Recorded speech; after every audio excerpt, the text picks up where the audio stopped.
So here is the Huda Beauty Rose Quartz palette. This is what it looks like on the front.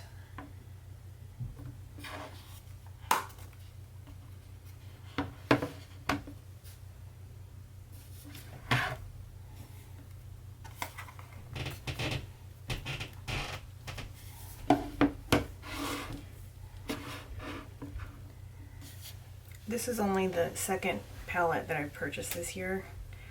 I've realized in going through my collection that most of the neutral palettes I have are pretty old. They're very outdated, except for the few that I reviewed in early 2020. So I thought it might be time to go ahead and pick up a new one. So this one is a cooler toned palette with more of a like pinky rosy theme to it. And something I didn't realize until I started looking more into it is that a lot of these like interesting shades they're called creams in some, so I don't know if they're like actual cream shades or they're just like very emollient powders. So that should be interesting to kind of dive into and find out more about. I do know that this one, Lovestone, is like a gloss or something like that, so it looks cool now. I'm not sure if it's really gonna look nice after I swatch it. It's probably gonna look pretty messy.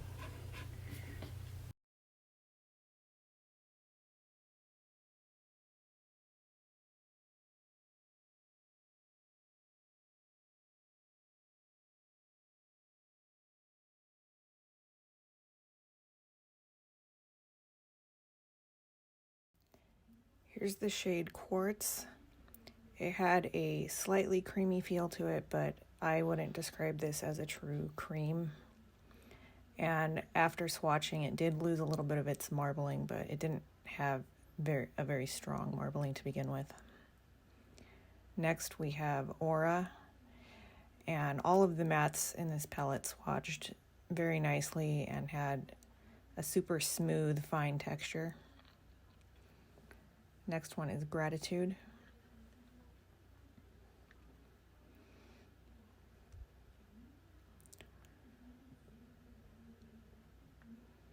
Here is Cosmic Love. This is another one that's described as being a cream. It had a flakier texture than the first shimmer that I swatched, and a much more reflective finish. This one is Empowered. This one is not described as being a cream, just a standard powder. And it had a kind of a thicker, somewhat waxy feel to it, and it swatched with really good pigmentation. The next one is Joy. This one is also a standard shimmer. It also had a kind of thick texture to it.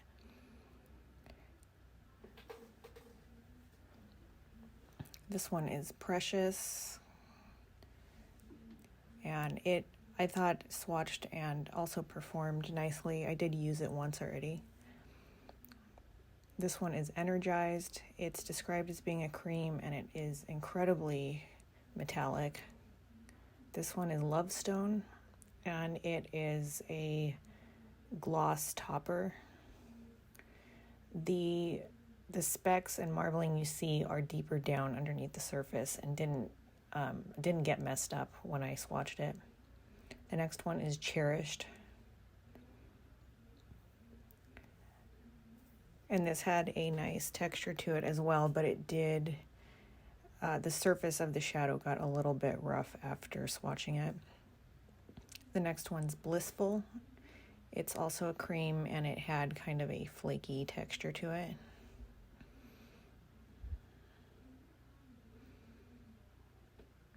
This one is Happiness.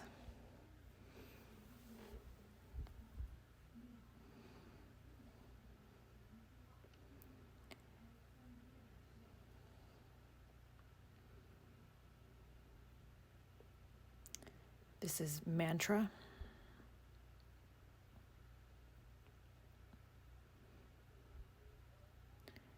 It has a nice, the color deposits smoothly and spreads smoothly over the skin. This one is Serenity.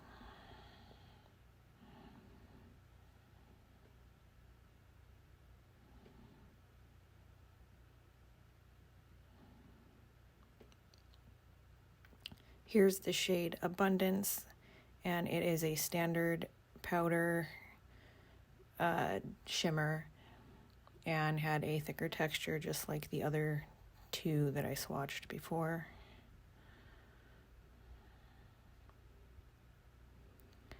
This one is Moon Magic, and it is a cream, or rather described as being a cream, and it had a flaky texture with kind of larger particles in it, and it was a little bit more sheer than some of the other shades. This one is Radiate.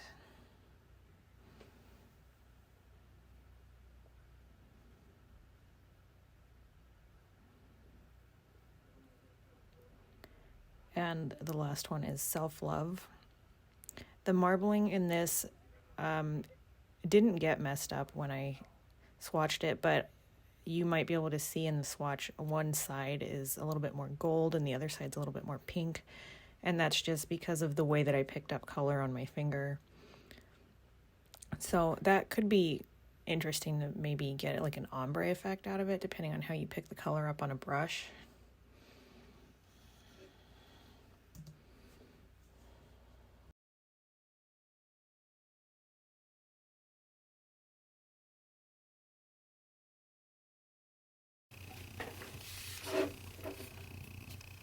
So I just wanted to show you the palette after swatching.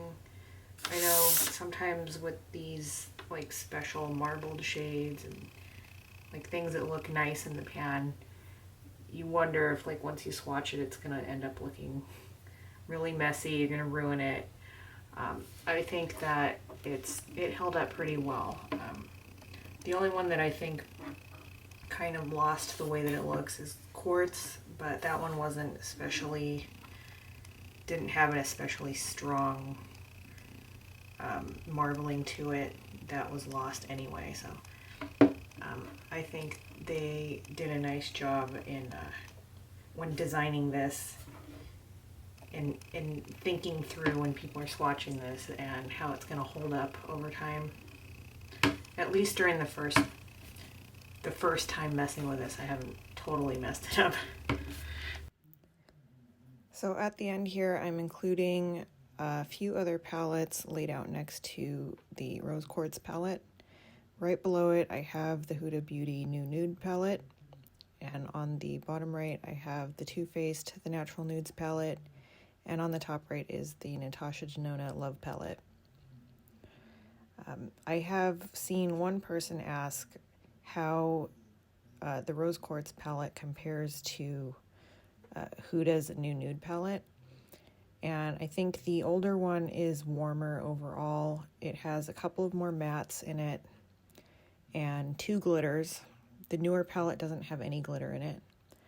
The older one has a kind of like a concealer consistency shade in it that's meant to be used as a base. The new one doesn't have anything like that in it. And the new one has a gloss topper, which is not, you can't find that in the old palette. If you compare it to something like the Too Faced palette, which is more of your standard neutral palette, it is cooler in tone overall. It has some more grays and more pinks. And the Too Faced palette and others like it tend to be more brown toned and a little bit warmer. And then I threw in the Natasha Denona Love palette because I saw it on sale right around the same time that this new one came out. And when I looked at the two together on the website, they kind of have a similar vibe. But laying them together on the table like this, I can see that they're very different from each other. The Natasha Denona one is a lot more colorful, a lot brighter, and the Huda one is definitely more muted and more neutral. So that's all for this swatches video. Like I said earlier, I did use this once already, and based on that one use, so far I'm impressed, but I've only used like a small portion of the palette, so I still have a ways to get through it and see how I like the rest of it. But I'm definitely excited to see what I can do with it. So stay tuned, and I'll be posting some looks coming up.